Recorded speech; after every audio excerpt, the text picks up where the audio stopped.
ரோந்து சென்ற காவலர் தேவேந்திரன் என்பவரை தாவேக வார்டு உறுப்பினர்கள் தாக்கிய சம்பவம் அந்த பகுதியில் பெரும் பரபரப்பை ஏற்படுத்தி இருக்கிறது. அண்மை செய்தியாக பார்த்துக் கொண்டிருக்கிறோம். இது குறித்த கூடுதல் விவரங்களை செய்தியாளர் அருள் வழங்க நாம் கேட்கலாம். வணக்கம் அருள். தற்பொழுது அந்த தாவேகாவினர் மீது என்ன நடவடிக்கை எடுக்கப்பட்டிருக்கு? ஏதேனும் பிரிவுகளின் கீழ் வழக்கு பதிவு செய்யப்பட்டிருக்கா? கூடுதல் விவரங்கள். வணக்கம் அருணேஷ். அதாவது கும்பகோணத்தில் காவலரை தாக்கிய தமிழக வெற்றிக்கழக உறுப்பினரால் பரபரப்பான சூழல் ஏற்பட்டுள்ளது. அதாவது கும்பகோணத்தில் சாலையில் குறுக்கே பிளக்ஸ் பேனரை வைத்து அட்டகாசம் செய்த தவறினரை தட்டி கேட்ட காவலரை கையை உடைத்த சம்பவம் அதிர்ச்சியை ஏற்படுத்தியுள்ளது. இந்த தாக்குதலில் ஈடுபட்ட தாவேக்கான இருவரை போலீசார் தற்போது கைது செய்துள்ளனர். அதாவது கும்பகோணம் நாள்தோடு தஞ்சை மயிலாடுதுறை சாலையை இணைக்கும் பகுதியை நேற்று முன்தினம் இரவு சாலையில் வாகனங்களை செல்ல முடியாத வகையில் பேனர்களை குறிக்க வைத்து தவறினர் அட்டகாசம் செய்துள்ளனர். அப்பொழுது அந்த வழியாக ரோந்து பணி சென்ற காவலர் தேவேந்திரன் அவர்களை கண்டித்து சாலையில் குறிக்க வைத்திருந்த பேனர்களை அகற்ற முயன்ற போது தாக்க வார்டு உறுப்பினர்களான அருண் வயது 21, காளிதாஸ் வயது 30 இருவரையும் தேவேந்திரனை தாக்கியதில் அவருக்கு வலது கையில் மணிக்கட்டு பகுதி எலும்பு முறிவு ஏற்பட்டது.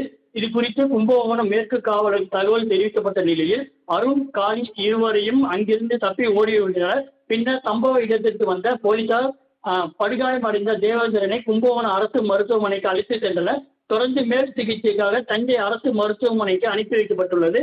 இது தொடர்பாக கும்பகோணம் மேற்கு காவல் நிலைய ஆய்வாளர் சிவகுமார் வழக்கு பதிவு செய்துள்ளார். குற்றவாளிகள் இருவரையும் தேடி வந்துள்ளனர். இதனையடுத்து தலைமறைவாக இருந்த காளியை கைது செய்த நிலையில் மற்றொருவர் குற்றவாளி அருண் கும்பகோணம் நீதிமன்றத்தை சரணடைந்தார்.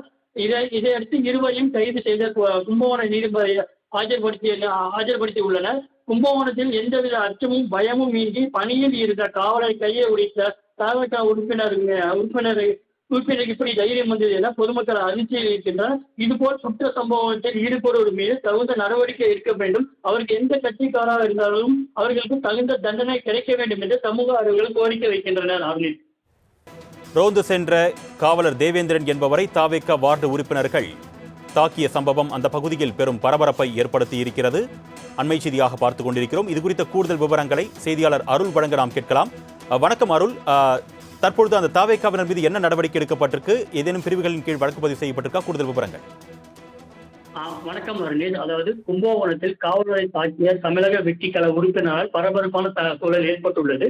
அதாவது கும்பகோணத்தில் சாலையில் குறுக்கே பிளக்ஸ் பேனரை வைத்து அட்டகாசம் செய்த தவறினரை தட்டி கேட்ட காவலரை கையை உடைத்த சம்பவம் அதிர்ச்சியை ஏற்படுத்தியுள்ளது. இந்த தாக்குதலில் ஈடுபட்ட தாவேக்கான இருவரை போலீசார் தற்போது கைது செய்துள்ளனர். அதாவது கும்பகோணம் நாள்தோடு தஞ்சை மயிலாடுதுறை சாலையை இணைக்கும் பகுதியை நேற்று முன்தினம் இரவு சாலையில் வாகனங்களை செல்ல முடியாத வகையில் பேனர்களை குறிக்க வைத்து தவறினர் அட்டகாசம் செய்துள்ளனர். அப்பொழுது அந்த வழியாக ரோந்து பணி சென்ற காவலர் தேவேந்திரன் அவர்களை கண்டித்து சாலையில் குறிக்க வைத்திருந்த பேனர்களை அகற்ற முயன்ற போது தாக்க வார்டு உறுப்பினர்களான அருண் வயது 21, காளிதாஸ் வயது 30 இருவரையும் தேவேந்திரனை தாக்கியதில் அவருக்கு வலது கையில் மணிக்கட்டு பகுதி எலும்பு முறிவு ஏற்பட்டது. இது குறித்து கும்பகோணம் மேற்கு காவலர் தகவல் தெரிவிக்கப்பட்ட நிலையில் அருண், காளி இருவரையும் அங்கிருந்து தப்பி ஓடியுள்ளனர். பின்னர் சம்பவ இடத்திற்கு வந்த போலீசார் படுகாயமடைந்த தேவேந்திரனை கும்பகோணம் அரசு மருத்துவமனைக்கு அழைத்து சென்றனர். தொடர்ந்து மேல் சிகிச்சைக்காக தஞ்சை அரசு மருத்துவமனைக்கு அனுப்பி வைக்கப்பட்டுள்ளது. இது தொடர்பாக கும்பகோணம் மேற்கு காவல் நிலைய ஆய்வாளர் சிவகுமார் வழக்கு பதிவு செய்துள்ளார். குற்றவாளிகள் இருவரையும் தேடி வந்துள்ளனர். இதனையடுத்து தலைமறைவாக இருந்த காளியை கைது செய்த நிலையில் மற்றொருவர் குற்றவாளி அருண் கும்பகோணம் நீதிமன்றத்தை சரணடைந்தார். இதையடுத்து இருவரையும் கைது செய்த கும்பகோணம் நீதிபதி ஆஜர்படுத்தி உள்ளனர். கும்பகோணத்தில் எந்தவித அச்சமும் பயமும் இன்றி பணியில் இருந்த காவலரை கையை உடைத்த தவக உறுப்பினருக்கு இப்படி தைரியம் வந்தது என பொதுமக்கள் அதிர்ச்சியில் இருக்கின்றனர். இதுபோல் குற்ற சம்பவத்தில் ஈடுபடுவோர் மீது தகுந்த நடவடிக்கை எடுக்க வேண்டும். அவருக்கு எந்த கட்சிக்காராக இருந்தாலும் அவர்களுக்கு தகுந்த தண்டனை கிடைக்க வேண்டும் என்று சமூக ஆர்வலர்கள் கோரிக்கை வைக்கின்றனர். கூடுதல் விவரங்களுக்கு நன்றி அருள்.